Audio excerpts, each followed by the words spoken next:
আসসালামু আলাইকুম। আন্তর্জাতিক সংবাদে আপনাদের সবাইকে স্বাগতম। শুরুতেই থাকছে সংবাদ শিরোনাম। জাতিসংঘকে $2 বিলিয়ন দেবে যুক্তরাষ্ট্র, বাংলাদেশ সহ পাবে 17 দেশ। বহিরাগতদের সতর্কবার্তা দিয়ে তাইওয়ানের চারপাশে যুদ্ধ মহড়া শুরু করল চীন। আইএসের সঙ্গে সংঘর্ষে প্রাণ হারাল 3 তুর্কি পুলিশ অফিসার। গাজায় তীব্র শীতে চরম দুর্ভোগ, তবুও ঢুকতে দেওয়া হচ্ছে না ত্রাণ, জাতিসংঘের সংস্থা।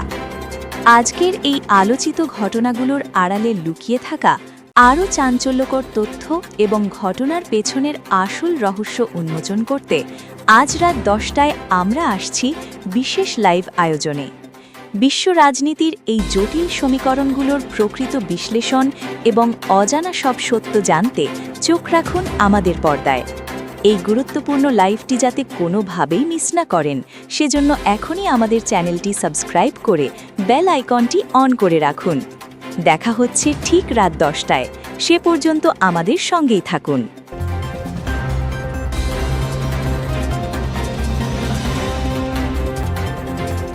জাতিসংঘকে $2 বিলিয়ন দেবে যুক্তরাষ্ট্র, বাংলাদেশ সহ পাবে 17 দেশ। বিশ্বজুড়ে চলমান খাদ্য সংকট এবং মানবিক বিপর্যয় মোকাবেলায় একটি বড় ঘোষণা দিয়েছে যুক্তরাষ্ট্র। মার্কিন সরকার জাতিসংঘকে জরুরি সহায়তা হিসেবে $2 বিলিয়ন বা $200 কোটি দেওয়ার প্রতিশ্রুতি দিয়েছে। সুখবর হল, এই সহায়তার অর্থ যে 17টি দেশ পাবে তার মধ্যে বাংলাদেশের নামও রয়েছে।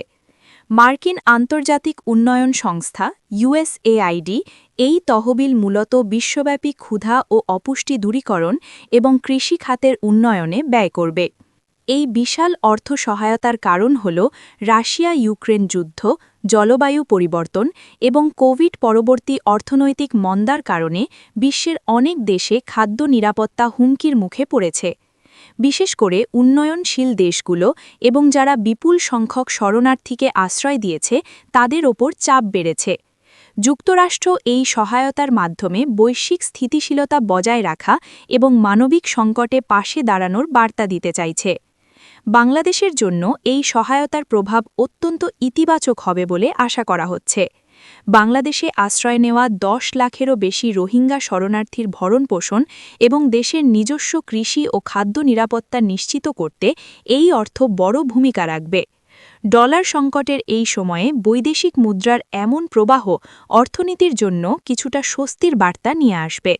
এটি গ্রামীণ অর্থনীতি এবং প্রান্তিক কৃষকদের উন্নয়নেও সহায়ক হতে পারে। তবে আমার ব্যক্তিগত মতামত হল, শুধুমাত্র দান বা অনুদান দিয়ে দীর্ঘমেয়াদী সমস্যার সমাধান হয় না। এই $2 বিলিয়ন সঠিক ব্যবহার নিশ্চিত করাটাই এখন বড় চ্যালেঞ্জ। দুর্নীতির কারণে যেন প্রকৃত দুস্থরা বঞ্চিত না হয়, সেদিকে জাতিসংঘ এবং সংশ্লিষ্ট দেশগুলোকে কড়া নজর রাখতে হবে। পাশাপাশি দেশগুলোকে স্বাবলম্বী হওয়ার দিকেও মনোযোগ দিতে হবে। যুক্তরাষ্ট্রের এই উদ্যোগকে আপনারা কিভাবে দেখছেন? এই অর্থ কি সত্যিই সাধারণ মানুষের ভাগ্য পরিবর্তনে কাজে আসবে, নাকি আমলাতান্ত্রিক জটিলতায় হারিয়ে যাবে? আপনাদের মতামত আমাদের জন্য গুরুত্বপূর্ণ।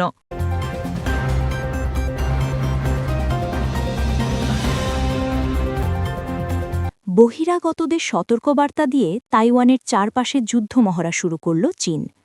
স্বশাসিত দ্বীপ তাইওয়ানকে ঘিরে আবারও চরম উত্তেজনা সৃষ্টি হয়েছে। চীন তাইওয়ানের চারপাশে স্থল, আকাশ এবং নৌ 3 পথেই ব্যাপক সামরিক মহড়া শুরু করেছে। বেইজিং এই মহড়ার নাম দিয়েছে জয়েন্ট সোর্ড বা যৌথ তলোয়ার, যা মূলত তাইওয়ানকে চারপাশ থেকে অবরুদ্ধ করার একটি প্র্যাকটিস সেশন হিসেবে দেখা হচ্ছে।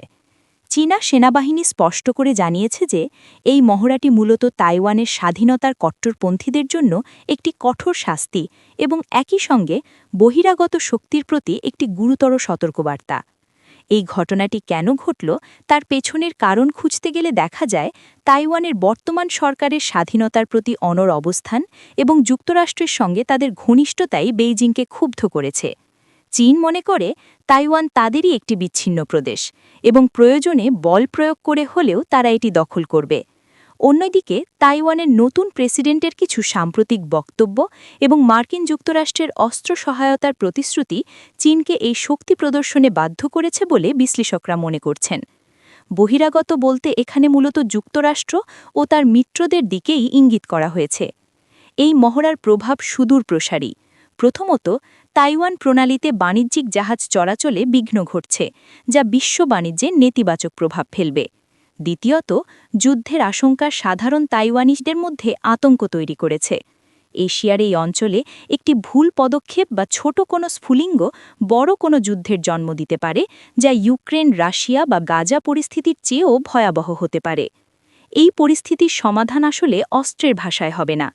চীন এবং তাইওয়ান উভয়কেই সংযত হতে হবে এবং আন্তর্জাতিক পরাশক্তিগুলোকে এখানে উস্কানি না দিয়ে আলোচনা টেবিল প্রস্তুত করতে হবে। যুদ্ধ কখনোই সমাধান হতে পারে না, বরং তা সাধারণ মানুষের দুর্ভোগই বাড়ায়। তাইওয়ান ইস্যুতে আপনাদের কি মতামত? চীন কি আসলেই তাইওয়ান আক্রমণ করবে, নাকি এটি শুধুই তাদের শক্তি প্রদর্শনের কৌশল? আপনাদের মতামত কমেন্টে জানাতে পারেন।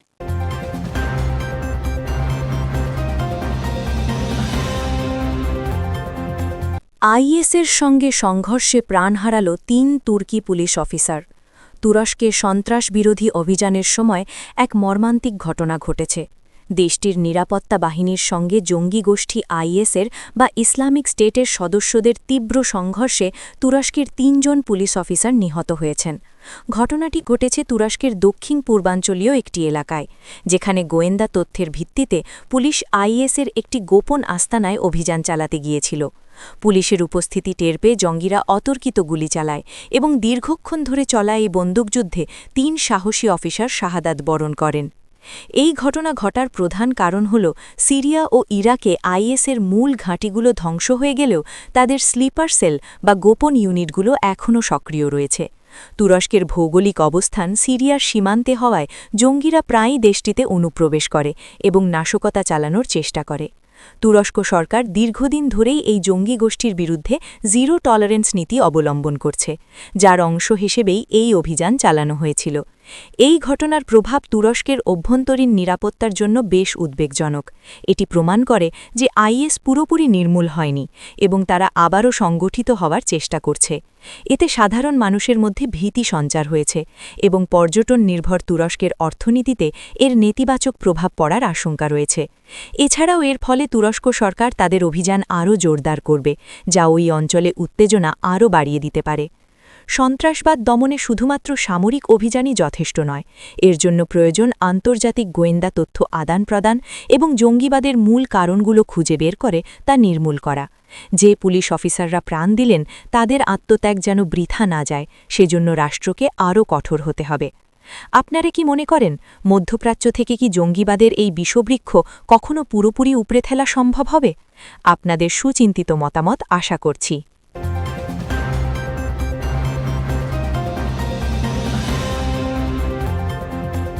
গাজায় তীব্র শীতে চরম দুর্ভোগ, তবুও ঢুকতে দেওয়া হচ্ছে না ত্রাণ। জাতিসংঘের সংস্থার খবর। গাজায় মানবিক বিপর্যয় এখন চরমে পৌঁছেছে।